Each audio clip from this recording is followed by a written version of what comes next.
Her daughter called her just the dress fund, and the table laughed with her. Linda Travers, retired school counselor and widow, didn't flinch. By sunrise, every wedding payment had been canceled. By noon, the venue, caterer, and florist were all gone, with receipts. She'd spent 30 years funding love that mocked her. Now she'd burn the aisle down before walking her dignity through it. Wait, before we go any further, I gotta ask, where are you watching from?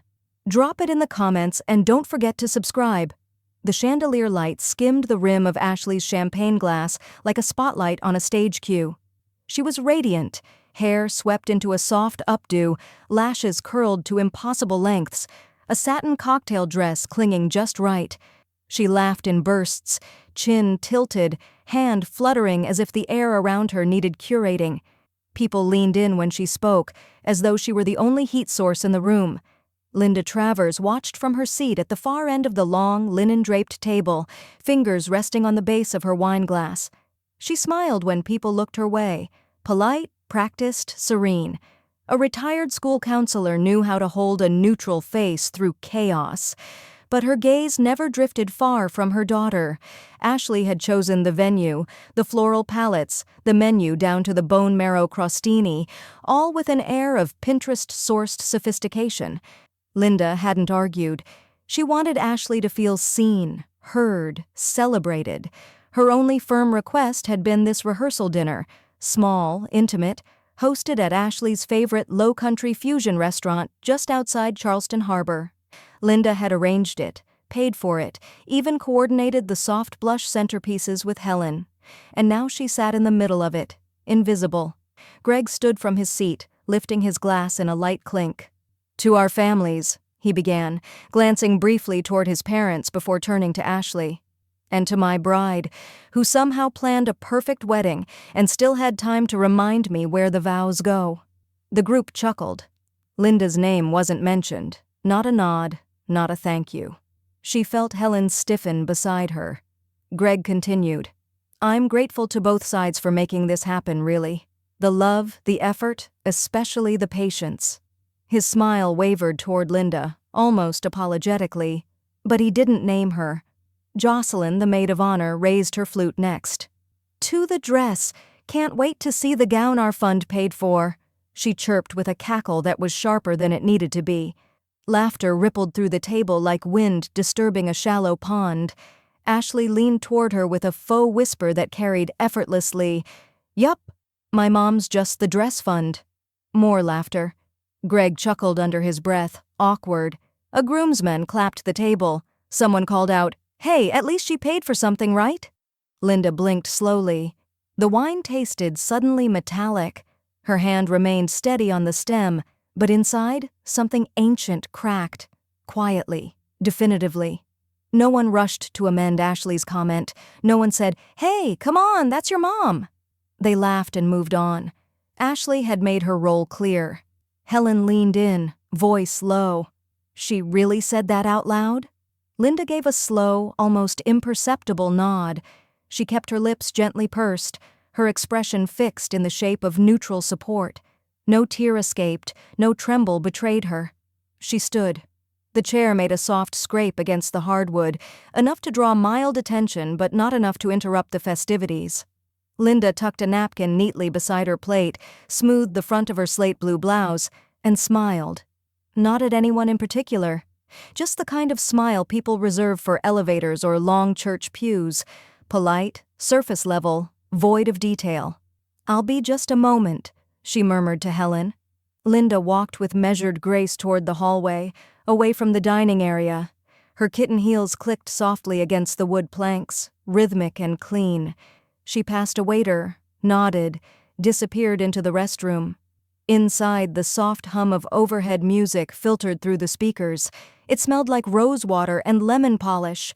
She stepped into the last stall, locked it, and leaned her forehead against the cool wall tile. One deep breath, then another.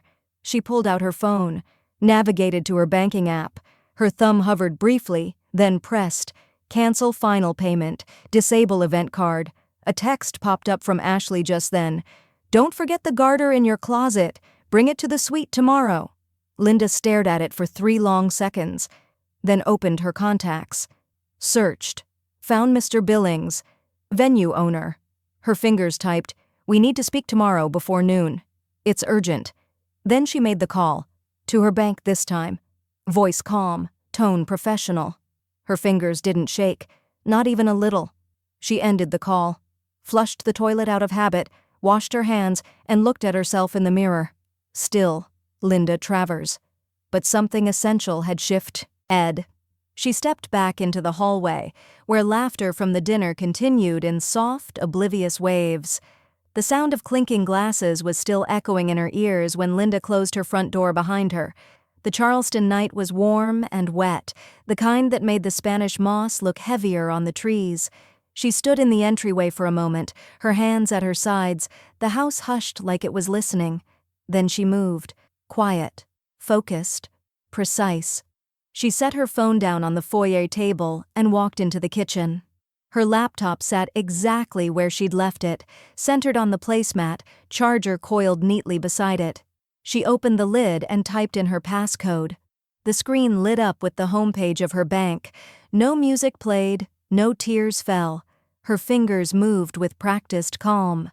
Pending payments, Florabelle Designs, $2,600, Harborview Venue, $9,000, Catering Charleston, $4,800. Linda clicked cancel on each one by one, watching the confirmations roll in. Her expression never shifted. Then, lock event card. Then, close sub-account, Travers Wedding Fund. The prompt asked for a reason. She typed, authorization terminated by primary funder. She leaned back, the soft hum of the refrigerator the only sound in the house now. Her phone buzzed, vibrating lightly on the entry table where she'd left it. She ignored it. Instead, she reached for a yellow legal pad and began a checklist. There was a clarity in the process, like something physical lifting from her chest. Cancel final payments, lock account, disable card text, Mr. Billings, check call, florist, check email, caterer, check message, Helen. She picked up her phone again and drafted a message to Mr. Billings. We need to speak tomorrow before noon. I have questions regarding your cancellation clause. Send. The reply came 5 minutes later. Yes, ma'am. I'll be at the venue office at 9. Bring whatever paperwork you've got. Her gaze moved to the hallway, where Ashley's childhood bedroom door stood half open. Inside, boxes of wedding decorations, favor bags, the ribbon-tied emergency bridal kit Linda had assembled weeks ago with tiny sewing kits and Band-Aids. Every inch of that room had been transformed into a shrine to her daughter's future. She flipped the bedroom light off with the side of her hand. The door clicked shut behind her. Back in her own room, she began folding her overnight clothes into a small leather weekender. Helen had already texted twice. You okay? Want me to swing by? And then, should I bring wine or gasoline? Linda smiled faintly, then typed back, neither. Bring your calm hands. I'll need help packing up tomorrow. The zipper of the bag closed like a sentence ending. She walked to her nightstand, opened the drawer, and pulled out the garter, ivory lace with a tiny blue ribbon. She held it a moment, then dropped it in the wastebasket. It made no sound landing on the tissues below. Another ping. Ashley this time. Mom, don't forget the garter in your closet, LOL. Bring it to the suite tomorrow. Linda stared at the message. A second later, a follow-up. You always forget the little things, ha ha ha, XO. Her thumbs hovered. She thought of the way the table had gone quiet for a half second after Ashley's comment. Then the laughter. Then the silence on her side of the table that no one seemed to notice. She typed, I won't be bringing anything tomorrow. Sent. From the other room she heard her landline phone begin to ring, the sound unfamiliar after so much time. She walked slowly toward it. The caller ID flashed. Florabelle Designs. Probably confirming the cancellation, she thought. But before she picked it up, her cell buzzed again. Ashley. Wait. What's that supposed to mean? Linda didn't answer. The glass doors of Harborview Events opened with a hush, letting in the scent of pluff mud from the marsh and the clean, citrus tang of the venue's lemon-polished lobby. Linda stepped inside as if walking onto a stage she'd paid to build. shoulders steady, face unreadable, purse tight beneath her arm. She wore a pale blue cardigan, the same one she'd worn to the first venue tour a year ago. Mr. Billings was waiting behind the reception desk, already checking his watch. He looked up, his voice smooth, southern and tinged with polite discomfort. "Mrs. Travers, you didn't waste a minute." Linda approached the desk without sitting. "Neither did my daughter," she replied, tone cool as morning fog. "I assume you've read my message." "I have." He nodded, gesturing toward a folder tucked beneath his arm. "But I'll admit, I was surprised. You're slated for tomorrow afternoon and—" "I'm within the 24-hour window," she interrupted gently, lifting a manila folder from her tote. "Per Clause 14B in your contract, cancellation may be initiated by the payer, me, before 10 a.m., the day prior to the event without penalty." He hesitated, shifting his weight. "Yes, but that clause assumes extenuating circumstances. Emergencies, not—" "I've provided documentation." She opened the folder with surgical precision, revealing a tidy stack: bank records, invoice receipts, a paper-clipped email chain with timestamps. Her nails tapped once against the line that mattered most. "All payments originated from my account. Every vendor contract was signed under my name. Ashley hasn't paid a single deposit. She hasn't signed a single form." Mr. Billings took the folder, eyes scanning it as a slow breath escaped his nostrils. Outside, the tide lapped gently against the edge of the dock. A pair of egrets waded through marsh grass, unbothered. "Legally speaking," Linda continued, "there is no host but me. The event is mine to cancel." He looked up from the paperwork. "You do realize this will cause a scene?" Linda's smile was faint, graceful. "I didn't cause it." Silence hung between them like a taut wire. Finally he nodded. "If the check's pulled, the event's pulled." She slid a final sheet across the counter. "Termination form. Signed this morning. I'll expect written confirmation and vendor release emails by noon." Billings took the form, shook his head lightly as he signed the bottom corner. "In 20 years, I've never seen something unravel this fast." Linda reached for her copy. She didn't unravel it. She just finally tested the thread. As she turned to leave, her phone buzzed in her bag. Another text from Ashley. "Hey, don't forget the robe too. The white one with the lace sleeves. Everyone's wearing matching ones for pictures." Linda didn't reply. She stepped outside into the warm air, where Helen waited in her Subaru, parked just beneath a crepe myrtle in bloom. "You look like you just turned in your badge and gun," Helen said, reaching across the console with a coffee. "Felt more like handing over a scalpel," Linda replied, taking the cup. Helen pulled into gear. "What now?" "Now we cancel catering." Linda pulled out her phone again, opening her email drafts. "And florist. I'll handle the rentals. You good with the bakery?" Helen's eyes narrowed. "You want me to tell Sweet Magnolia they're not delivering that ridiculous 7-tier lemon monstrosity she insisted on because her Pinterest board said it photographed well?" Linda sipped her coffee. "I trust your delivery." They drove in companionable silence for a moment, the only sound the soft hum of tires on pavement and distant gulls overhead. By midday, 6 contracts had been dissolved. 2 vendors had asked gently if everything was all right. One offered her a partial refund despite the policy. Linda accepted none. She didn't want sympathy. She wanted silence, distance, finality. Back home, she opened her laptop and drafted a single email. Subject line: clarification needed. Body: 1 sentence only. "You'll need to explain things today."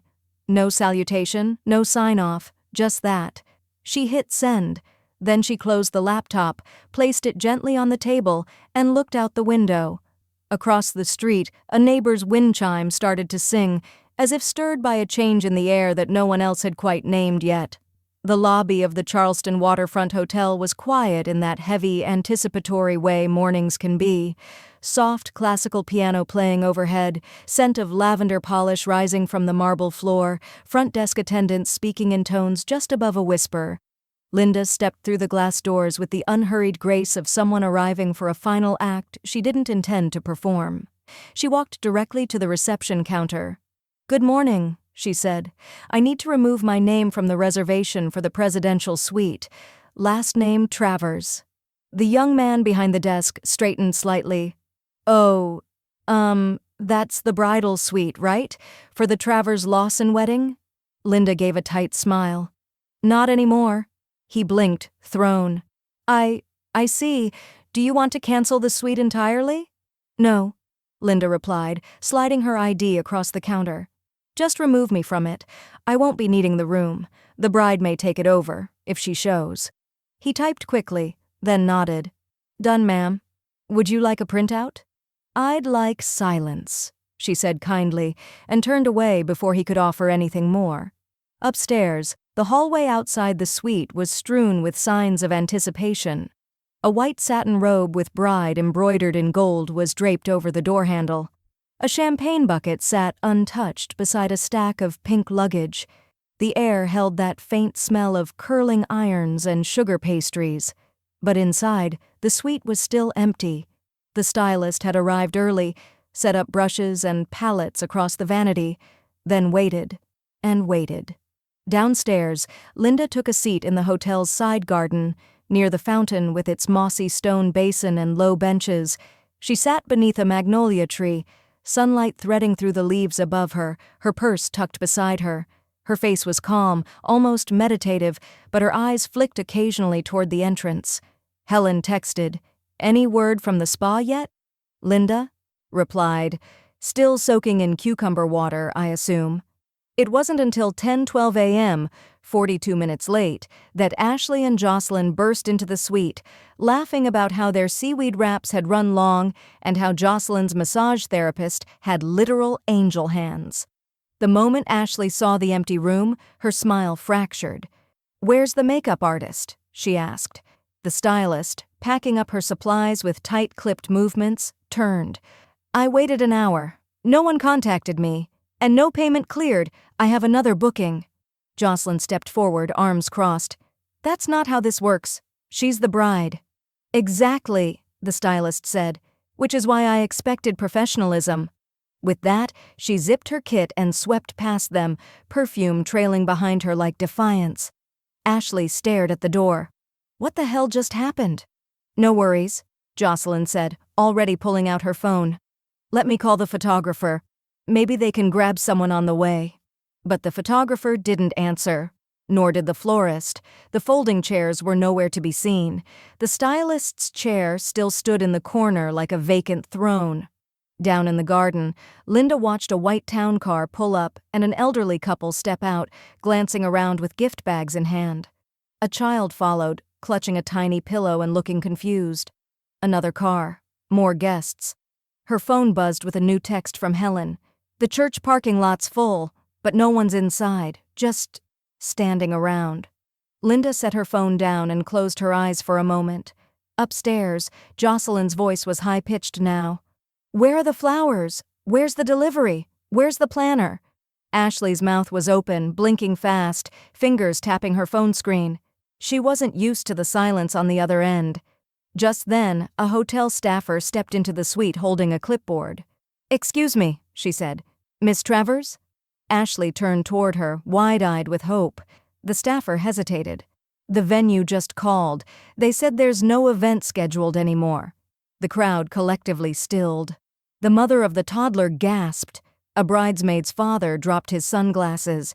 "What do you mean, canceled?" a guest barked. "We flew in from Chicago." Inside the hotel suite, Ashley was in full meltdown. "What does that mean?" she shrieked, holding her phone in both hands like it had betrayed her. "They said it was canceled by the host." Jocelyn was pacing in her heels, mascara slightly smudged. "This isn't a glitch, Ash. That guy at the gate had a clipboard and everything. This is real." Ashley spun on Greg. "Do something. Call them. Fix it." Greg sat on the edge of a velvet ottoman, elbows on knees. "I think you already fixed it." "What is that supposed to mean?" He looked up, tone flat. "You've treated your mom like a checkbook since this thing started. Now the card's declined. That's not sabotage, that's a boundary." Ashley's mouth fell open.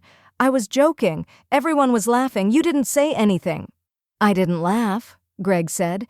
"I stayed quiet because I didn't want to embarrass you. You ever think she stayed quiet for the same reason? Jocelyn let out a frustrated groan and grabbed her clutch. I have a brand to maintain. This is a PR nightmare. I'm not getting tagged in a single photo from this disaster. She turned to Ashley. You need to make a statement. Like, immediately. Ashley stared at the mirror, at her unfinished face and robe slipping off one shoulder.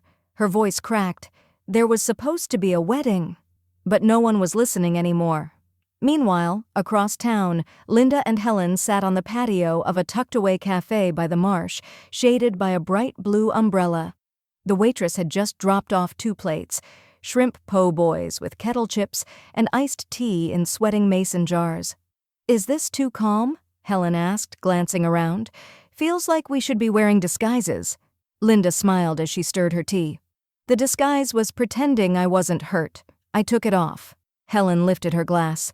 To women who stop apologizing. Linda clinked hers softly. And stop paying for the privilege. They ate in quiet satisfaction. A breeze stirred the salt air, carrying laughter from a nearby table and the faint scent of fried oysters. Linda reached into her tote and pulled out her reading glasses and a crossword puzzle. Her hand didn't shake. Not anymore. Then her phone buzzed. She glanced at the screen. Ashley Travers. Helen raised a brow. She's late to her own wedding and still calling you? Linda tapped accept, holding the phone at a slight distance. Ashley didn't start with hello. She didn't even breathe before the fury poured in. What the hell did you do? The first sound Linda heard was screaming, high, breathless, not childlike but just as raw. You embarrassed me in front of everyone. Ashley's voice pierced the phone like shattered glass. 200 people, a locked gate, no flowers. Do you have any idea what you did? Linda sat, straighter in her chair on the cafe patio. Her iced tea had started to sweat through the napkin beneath it. Across from her, Helen raised her brows but said nothing. Linda held up one finger. Give me a second. She brought the phone closer, her voice smooth, unbothered. You labeled me a transaction, Ashley. I withdrew. There was a pause on the other end. Then the voice dropped an octave. Not calm, but seething. You humiliated me. You blindsided everyone. That was malicious. You did it publicly first, Linda replied. I just responded privately, and then administratively. God, this is so like you, Ashley snapped. All passive-aggressive and then playing victim when people call you out. Linda's jaw tightened, but her tone remained steady. You didn't call me out. You called me the dress fund. You laughed when others laughed at me, and you didn't correct it. Not once. Ashley's breath came rapid now. You're just mad I had boundaries. Linda chuckled softly.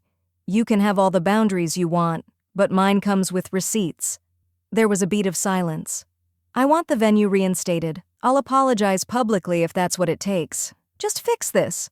Linda's fingers tapped gently on the table beside her glass. My love is not refundable, she said. But my money? Absolutely. Helen gave a subtle nod of approval from across the table. Ashley's voice turned brittle. You think this is about money? You ruined my life over a joke.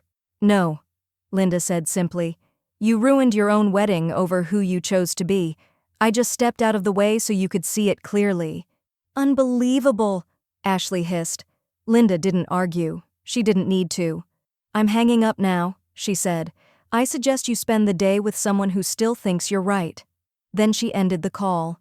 For a long moment, she simply looked out over the garden beyond the cafe, the soft gold of sunlight through palm leaves, the shimmer of water in the distance, the sound of a waiter pouring sparkling water into a glass behind her. It was beautiful. It was hers. She went into her phone settings, tapped block this caller, and let the silence settle like a clean sheet over a bed. Helen leaned forward. You good? Linda nodded. Better than I've been in years. Her phone buzzed again. She sighed, but it wasn't Ashley this time. Greg Lawson. Hey, for what it's worth, you didn't deserve that. None of it. She stared at the screen for a moment, her thumb hovering. Then she typed back, Thank you, Greg. I hope you're okay. Another ping came back almost immediately. I will be. Someday. Linda placed the phone face down on the table and picked up her fork. Her sandwich had gone cold, but she no longer cared. "Think she'll ever get it?" Helen asked, slicing into her quiche. Linda's answer was slow, deliberate. "Maybe, but the cost of that realization won't be mine anymore." A soft breeze rustled the nearby palms. 2 tables down, a teenager scrolled through her phone and whispered something to her friend. Both looked over at Linda, eyes wide, then quickly looked away. Helen raised a brow. "Oh no! What now?" Linda reached for her phone again, unlocked it, and opened Instagram. Her stomach sank. Not in shock, but in recognition. There, on Jocelyn's story, a boomerang of the empty venue gates overlaid with the text, "When your mom ruins your wedding because she needed attention, had toxic parenting, do better." And below that, another one. This time a photo of Linda taken from behind, sitting in the cafe. "Look who's relaxing while chaos unfolds." By nightfall, Linda's phone wouldn't stop vibrating. Each ping sounded sharper than the last, until it wasn't just digital noise, it was pressure, pulsing at her temples, ringing in her ears. The Instagram notification bar was a steady scroll of unknown usernames. Toxic mom truths, wedding wrecked, garter mom fail. Jocelyn had ignited the match, and now the bonfire was burning. The photo of Linda at the cafe, the one from behind where she looked like a woman on vacation instead of a mother at war, had spread fast. Jocelyn's captions were smug, indirect, and razor-edged. "Some moms crave control more than connection." "Your mom ever sabotage your wedding over a comment? Mine did." "Who cancels a wedding to prove a point? Narcissist behavior." And the comments kept pouring in. "Wow, imagine doing this to your own kid. She must be so bitter and jealous. This generation's parents are sick." But beneath the surface vitriol, another voice emerged. Then 2, then dozens. Former students, old friends, quiet allies. One wrote, "Mrs. Travers was the only adult who noticed when I stopped eating lunch in 7th grade. Another, "She helped me get into college when my own family didn't believe in me." Linda sat in her living room, legs folded beneath her on the sofa, wrapped in Henry's old cardigan. The room was quiet except for the hum of the AC and the occasional ping of another notification. Her laptop glowed softly on the coffee table. She stared at the blinking cursor of a new post. Helen sat beside her, glasses low on her nose, nursing a glass of boxed Chardonnay like it was vintage Napa. "Don't swing back," Helen said. "Speak up, but don't swing. Let them wear themselves out." Linda gave a small nod. Then, slowly, she typed, "I have no desire to be liked by strangers. I've spent my life loving someone who mistook silence for weakness. Let me be clear. Boundaries are not cruelty. Financial support is not unconditional, and motherhood is not martyrdom. I declined to fund an event where I was mocked. That isn't sabotage. That's self-respect. Linda Travers." She hit post and closed the laptop. "I turned off the Wi-Fi," she murmured, setting her phone on airplane mode. "If the world needs to burn down tonight, they can do it without me." Helen raised her glass. "To scheduled peace." They clinked glasses gently. The next morning the peace held, for exactly 47 minutes. Helen knocked once and walked in holding her iPad. Local blog picked it up. Linda, still in her robe, blinked. "What?" Helen turned the screen toward her. There, under the logo of the Palmetto Beacon, was a headline in bold serif. "Mother of the bride says enough. A Charleston woman's bold move to protect her dignity." Linda scrolled, reading her own words quoted beneath a photo, one from 5 years ago, smiling with a group of students at a retirement event. She hadn't known anyone still had that image. The comments on the article were split, but calmer, more considered. "I don't know her, but I get it. Sometimes parents need boundaries too." "This is what accountability looks like," Helen whistled. "You just won the internet's moral high ground. No hashtags required." Linda didn't smile. Not exactly. But a new stillness came over her, like a pressure valve had released. "Maybe it's not about winning," she said. "Maybe it's just about choosing not to lose yourself." The clock ticked softly in the corner. The hum of sprinklers outside gave the moment texture. She reached for her phone and turned it back on. Another flood of messages poured in. Some cruel, some kind. One caught her attention, an unfamiliar address in her inbox. Subject: from Greg's mom. The email opened with a line that made Linda sit up straighter in her chair. "You don't know me, but I'm Greg Lawson's mother." The rest of the message unfolded like something both intimate and overdue. "I've watched my son shrink over the past year, not in height, but in posture, in voice, in conviction. I didn't interfere because I thought I was being respectful. But after what you did," he finally spoke up, "thank you. He told me everything. How she threatened to walk if he didn't sign the condo over early, how she insisted the prenup was a red flag because real love doesn't need contracts. He nearly gave up the inheritance his grandfather left him. For what? A wedding built on control, not connection. You didn't ruin anything. You unmasked it. I know it cost you, but please know, it gave me my son back. Claire Lawson." Linda read it twice. Then, once more. The Charleston afternoon outside her window was warm and golden, the breeze tugging at the curtains like a breath trying to enter the room. She stared at the words for a long moment before leaning back in the chair. "I didn't expect that," she said aloud. Helen, folding a dish towel in the kitchen, glanced up. "You okay?" Linda nodded slowly.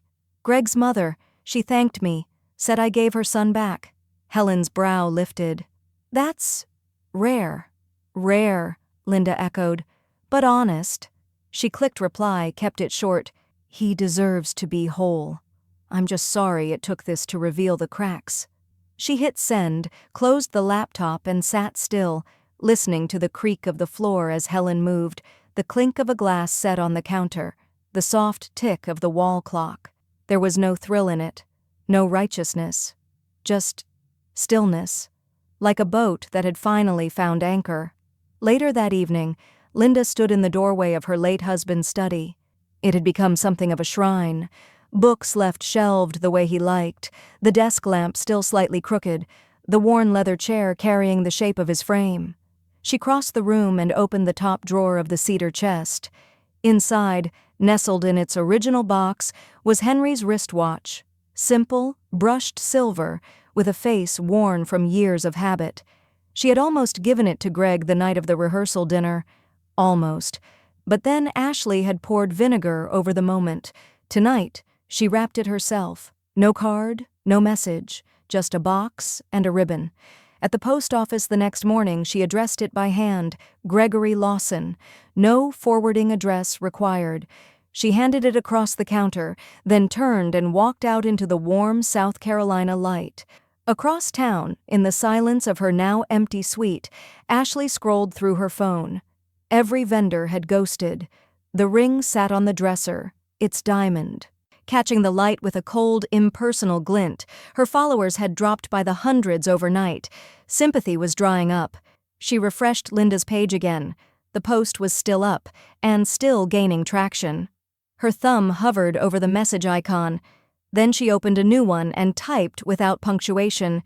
"You're no longer my mother." She hit send before she could rethink it. Linda's phone buzzed just once. She saw the preview on her lock screen, read it. Then she tapped delete without opening it. Her reflection in the screen was calm, but not cold.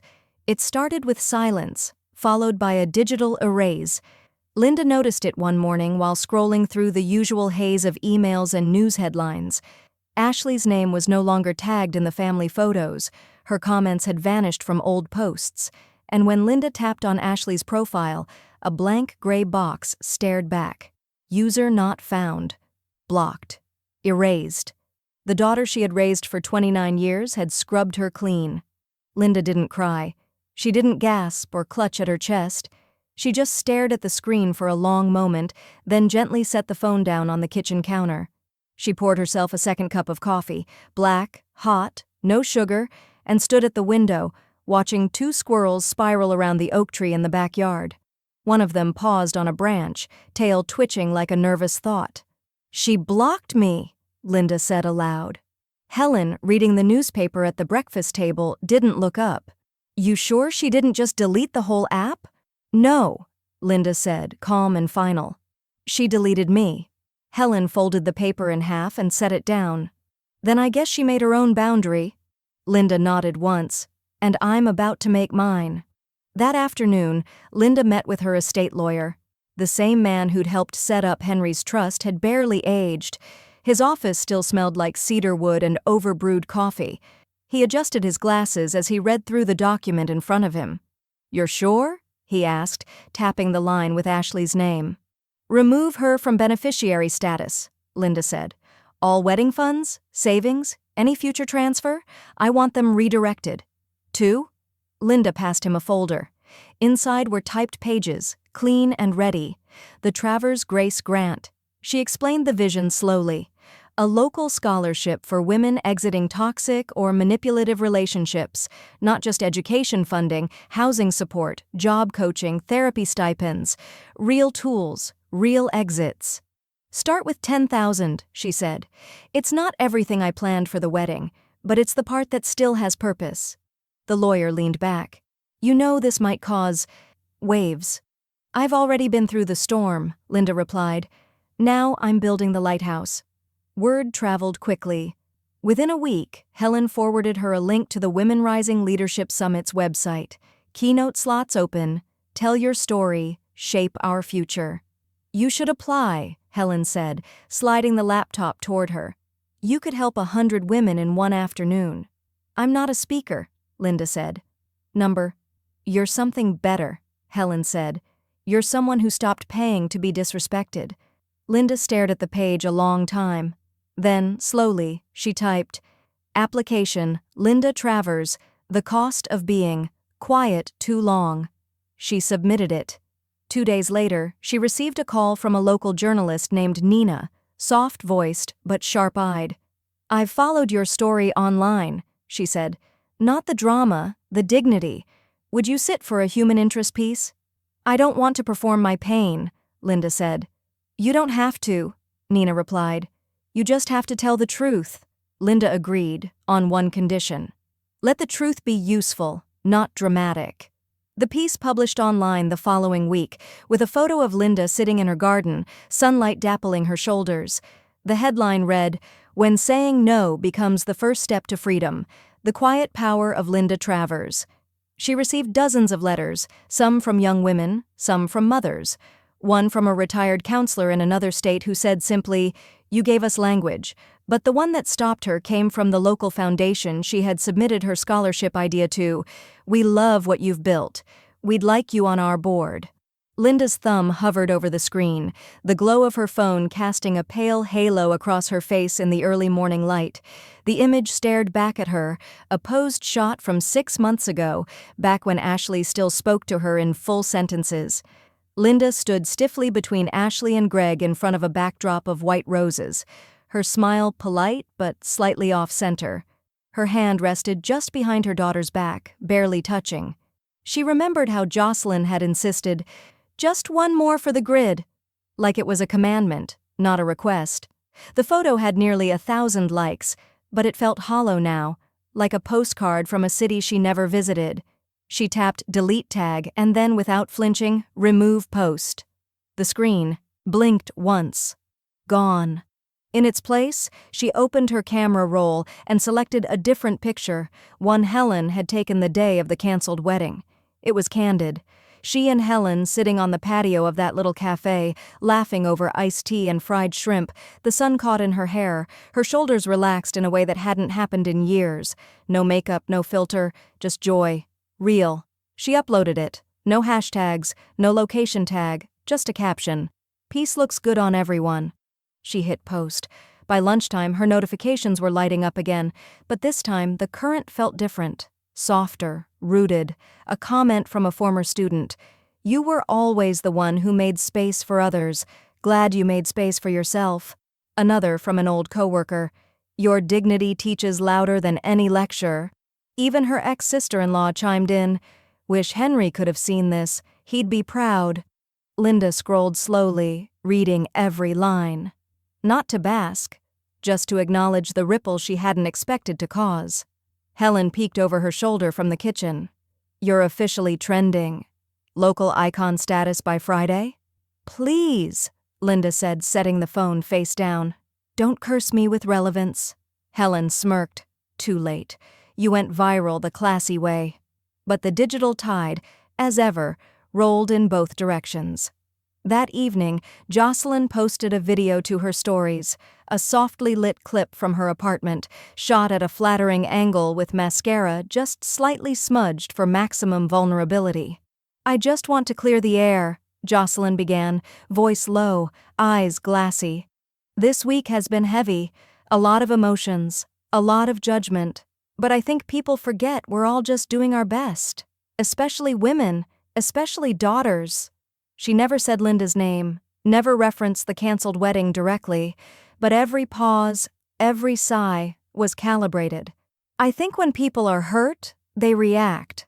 That's human, but I also believe in forgiveness, she said, even when people overreact or don't understand how words land. Helen raised an eyebrow as they watched it together. Is this an apology or a TED Talk? It's damage control, Linda said, reaching for the remote. She muted it before Jocelyn could finish her carefully crafted performance. She's protecting her brand, Helen added. Not your dignity. Linda nodded but didn't flinch. Good. Let her. I'm building something with roots. She meant it. The next morning, a new message waited in her inbox. Subject line clean and professional. Podcast guest invitation. Power, parenthood, and saying no. She read the body twice.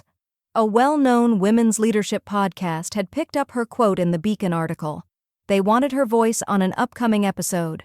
Real stories, real women. Nothing rehearsed. Helen read over her shoulder. You're gonna say yes, right?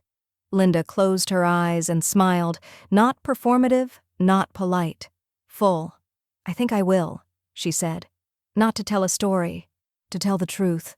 The second invitation came in an email this time, an Evite with blush and gold font and a subject line that read, Let love win, Ashley and Greg take two. Linda didn't open it right away. She stared at it for a long time as her thumb hovered over the screen, the quiet tick of the kitchen clock syncing with her heartbeat. She'd already heard whispers. Ashley was attempting a redo. Smaller venue, shorter guest list, self-funded. No dress fund this time, but that didn't stop her from asking for one last favor, a second chance. Linda tapped the email. The image loaded, an image of Ashley in white again, standing alone this time, wind tousling her hair near the Battery. A new venue was listed, an event hall with string lights and buffet-style catering. Beneath it, RSVP buttons. Yes, number maybe. Linda closed it without clicking anything. By the end of the week, the wedding chatter had started again, but the tone was different, muted, polite confusion. People who had once clamored for seating assignments now responded with vague regrets. One florist declined outright. We've had enough involvement in that storyline, the owner said. We run a business, not a reality show. The bakery never returned Ashley's calls.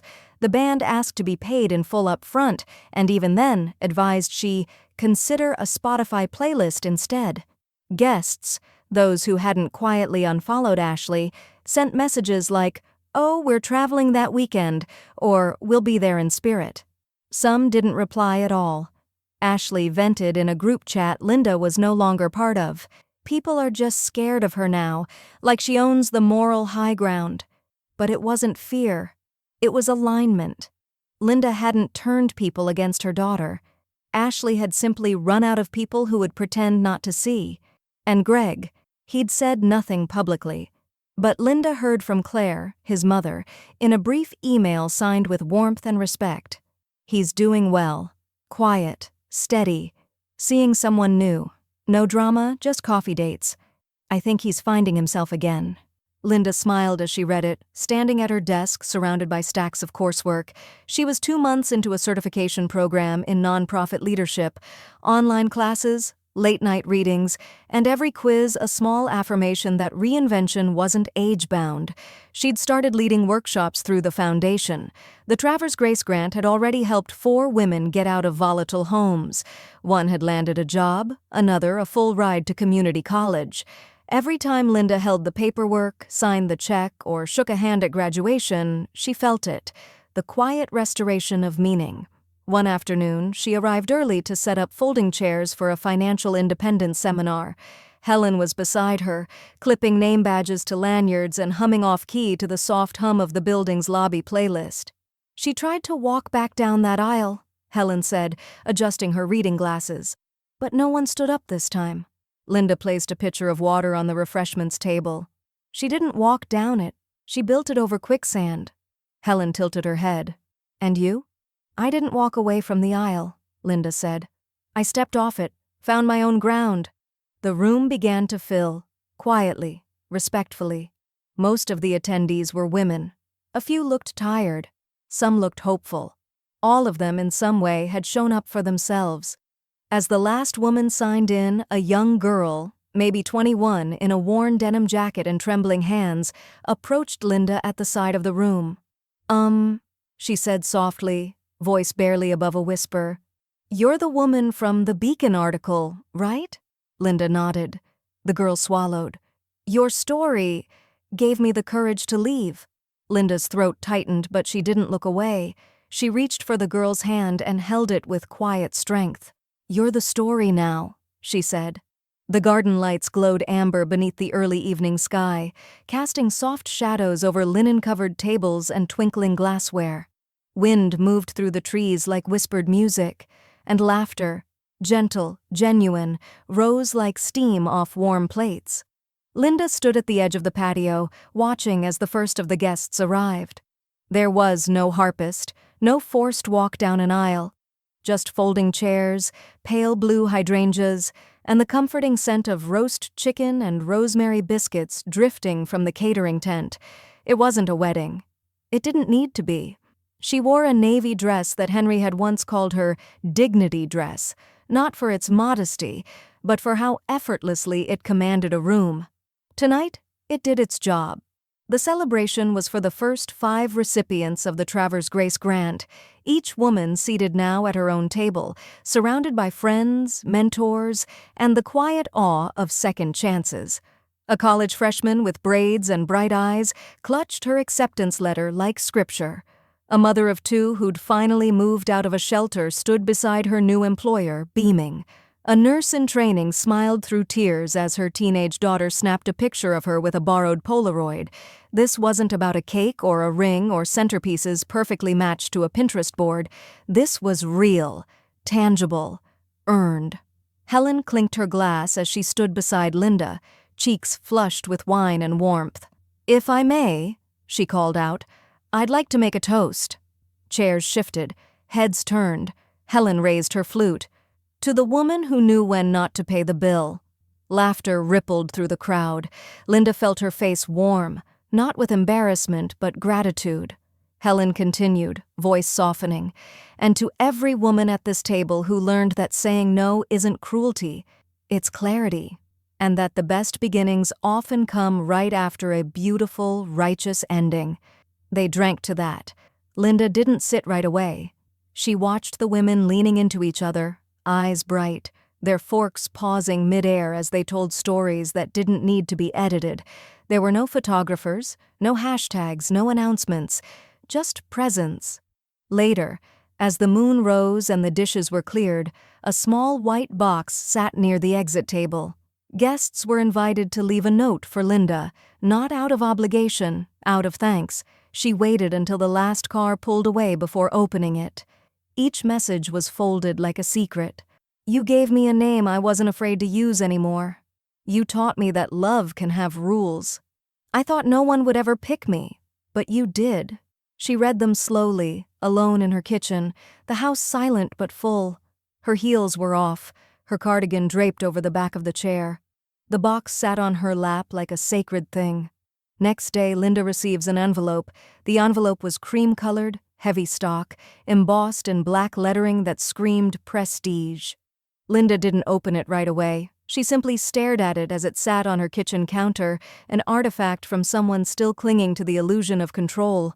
She already knew what it said. The subject line of the email had been colder than the Charleston. "Winter breeze. Notice of potential legal action, defamation, emotional harm, and reputational loss. Ashley had hired a law firm in Atlanta, a boutique agency known more for celebrity cease and desists than courtroom victories. The letter demanded that Linda take down all social posts interpretable as damaging to the client's character, issue a formal apology, and refrain from public commentary about familial events past or future. The phrasing was surgical, the tone unmistakably hers. Helen raised an eyebrow as she read it aloud in Linda's living room. So, let me get this straight. She embarrassed you in front of 200 people, publicly cut ties, blocked you on everything, and now she wants an apology? Linda nodded calmly. Seems so. Helen folded the letter neatly and tapped it against the edge of the coffee table. Is this what rich narcissism looks like now? Typography and delusion? I think it's what desperation looks like, Linda replied. She didn't flinch. She called her attorney instead. David Strickland was 68, a slow-talking Charleston local with a Rolodex of contacts and the memory of a vault. He reviewed the letter, clicked his pen, and said, "Let's pack this thing so tight with facts they can't find the air to spin it." The packet they sent back was swift, brutal, and clinical. A timeline of financial transactions from Linda's bank showing 100% of the wedding payments originated from her. Screenshots of Ashley's social posts mocking her mother, including the infamous dress fund toast. Email confirmations from vendors affirming Linda as sole signer. Text threads where Ashley dismissed her mother's concerns with phrases like, "This is my day, not yours," and "You don't get to control the vibe." They didn't argue emotion, they presented evidence. 3 days after the counter letter was filed, Linda received a one-line update from David. They've backed off. Case closed before it began. Jocelyn, meanwhile, vanished from digital view. Her accounts, once dripping with curated brunch shots, staged laughter, and faux humility, went dark without warning.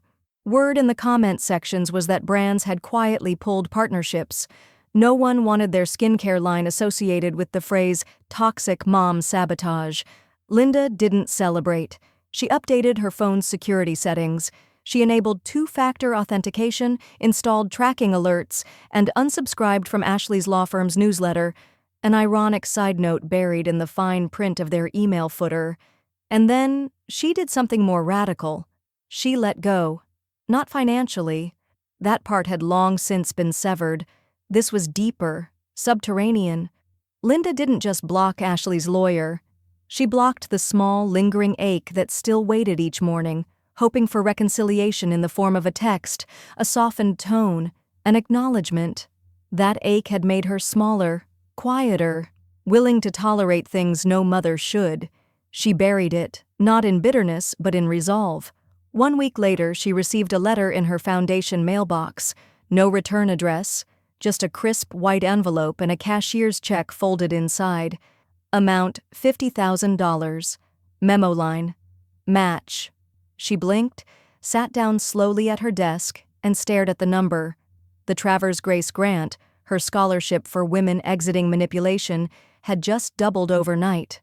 She handed the envelope to Helen, who read the memo and let out a stunned breath. Who would do this anonymously? Helen asked. Linda shook her head. Someone who saw the truth. Her phone buzzed with an alert. Donations had begun coming in from smaller donors too. $10, $25, even a handwritten card from a woman in Nevada. You don't know me, but your story stopped me from going back to someone who keeps turning love into leverage. Linda looked out the window. The garden was blooming again. Spring had arrived, not just outside, but inside her. The envelope was cream with a gold foil edge, not legal, not threatening, just curated. It arrived in Helen's mailbox, not Linda's. No return address, only a short handwritten note tucked inside. Ashley is hosting a private reconciliation brunch this Sunday. She hopes you'll come. There will be a seat saved for you. Jocelyn, on behalf of Ashley. Helen read it twice before passing it across Linda's kitchen table. She didn't even send it herself, Helen muttered. She made her mouthpiece do it. Linda held the note delicately between her fingers, as if it might smudge her dignity if she gripped too hard. The handwriting was neat, too polished, likely dictated word for word. "A seat saved," she murmured, "like it's just a matter of returning to it." Helen tilted her head. "You thinking about going?" "No," Linda said simply. "That seat belongs to the version of me she thought would always say yes."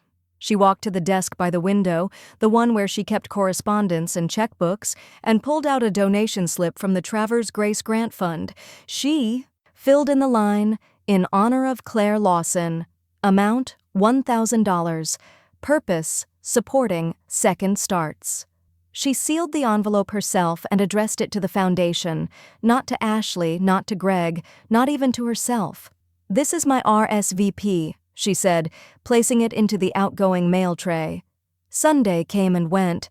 Charleston was warm, with sunlight filtering like gold through the azaleas. Linda didn't dress for brunch. She wore dark jeans and a cotton blouse and took a short drive to the cemetery instead. The grounds were quiet, just the rustle of wind through oak trees and the distant call of a mourning dove. She parked beneath the tree Henry used to point out, the one that turned red too early every fall. She carried a single white lily in hand. Henry's headstone hadn't changed. Henry R. Travers' beloved husband, steady hand, fierce quiet. Linda knelt and brushed a few leaves from the base, placing the flower gently in the vase beside it. "They tried to pull me back," she said, her voice steady. "Save a chair, toss an invite like it fixes the years." The wind moved around her as if listening. "I didn't go, Henry," she continued, "but I made sure our money had meaning." She stayed for a while, not crying, not brooding, just letting the quiet settle where noise used to live. When she returned home that afternoon, the house smelled of lemon balm and clean laundry. She kicked off her shoes and sank into the armchair by the window. The sun cast patterns through the blinds, soft and warm across the floorboards. Helen stopped by later with a tote of farmers' market vegetables and half a bottle of chilled Pinot Grigio. "She serve anything good at this faux forgiveness brunch?" Helen asked. Linda smirked. "I didn't ask. I'm full." Helen handed her a ripe peach. "Closure isn't a table." "No," Linda agreed, taking a bite. "It's a locked door, and I've got the only key." They sat in silence for a moment, the kind between two women who no longer feel the need to fill the air. Just as Helen stood to leave, a knock came at the door. Soft, uncertain. Linda opened it to find a courier, not the usual one, holding a slim, craft paper envelope. "Hand-delivered," he said, was told not to leave it in the box. She thanked him and shut the door, fingers already tracing the embossed initials in the corner. A T. She didn't open it. Not yet. She stared at it in her hands, the weight of it oddly light but the implications dense. Another story, another twist. The paper was thick, the kind of stock meant for weddings or retirements. The handwriting, Ashley's, was unmistakable, elegant, measured, every letter shaped like she expected it to be read on a stage. Linda opened it in the kitchen, her fingertips slightly chilled from the glass of iced tea she'd been holding. She unfolded the note slowly, already bracing for its absence of apology. It was brief. "You've made your point. I hope it was worth it. You lost a daughter. I lost everything. You should have supported me like a mother is supposed to, but you had to make a show out of it. There's no coming back from this. That seat will stay empty. On purpose this time. Ashley." No greeting. No signature of affection. Just closure disguised as punishment. Linda didn't flinch. She folded the letter back into its envelope, walked to her office, and opened the file cabinet. The third drawer held a single red folder labeled Closed Accounts. She slipped the envelope inside without ceremony. As the drawer clicked shut, she let out a soft exhale, not anger, not grief, something quieter. A finished page turning itself. Outside, the garden was in bloom. Azaleas flamed along the fence line, and bees floated lazily from one petal to the next. Linda had set the table beneath the pergola, linen draped in soft folds, mismatched chairs arranged like a choir of lived-in voices. Lunch was already underway. The women seated there weren't guests, they were chapters. recipients of the Travers Grace Grant, board members, volunteers, and quiet allies who had stayed when others had vanished. They passed pitchers of lemonade, baskets of herb focaccia, and stories too heavy for brunch tables, but too sacred not to be shared. Helen arrived last, balancing a tray of peach cobbler and 2 mugs of fresh coffee. She set them down and leaned in close. "You open it?" she asked. Linda nodded. No surprise. No remorse. Helen didn't press. She just poured coffee and passed a napkin. Closure's never as loud as people expect. Sometimes it's just a locked drawer. Linda smiled. Exactly. One of the younger women at the far end of the table called out, "Ms. Travers, what's that frame you were hanging earlier?" Linda stood, wiped her hands on her apron, and stepped back into the house. In the hallway just off the foyer, beside the framed photograph of her and Henry on their 25th anniversary, now carefully recropped to exclude Ashley from the original family portrait, hung something new. The certificate gleamed behind the glass. The Travers Grace Grant, Empowering Women to Begin Again. A hand-lettered quote beneath it read, "Legacy is what remains when the noise is gone." Linda returned to the table. "It's official now," she said. "We're permanent." The table erupted in soft cheers and clinking glasses. Someone passed her a glass of sparkling cider. They toasted not with speeches, but with eye contact, silent, powerful acknowledgments of what it meant to be believed, supported, and left standing. As the plates cleared and the light shifted golden across the yard, a teenage girl, no more than 17, walked over to Linda, arms thin but eyes steady. She didn't say hello first. She just wrapped her arms tightly around Linda's waist. "Thank you," she whispered into her side, "for not being quiet, for showing us how to leave." Linda held her for a moment, resting her chin lightly atop the girl's head. "You didn't just leave," she said softly. "You arrived." The moment stretched, warm and whole. Later, as the sun dipped low and guests filtered out with hugs and promises, Linda lingered at the garden gate, her mug still warm in her hands. She looked back at the table, at the women whose laughter had replaced silence, and at the seat Ashley had once tried to define her by.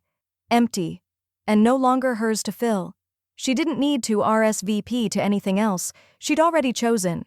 She called me the dress fund, but I paid for something far more permanent.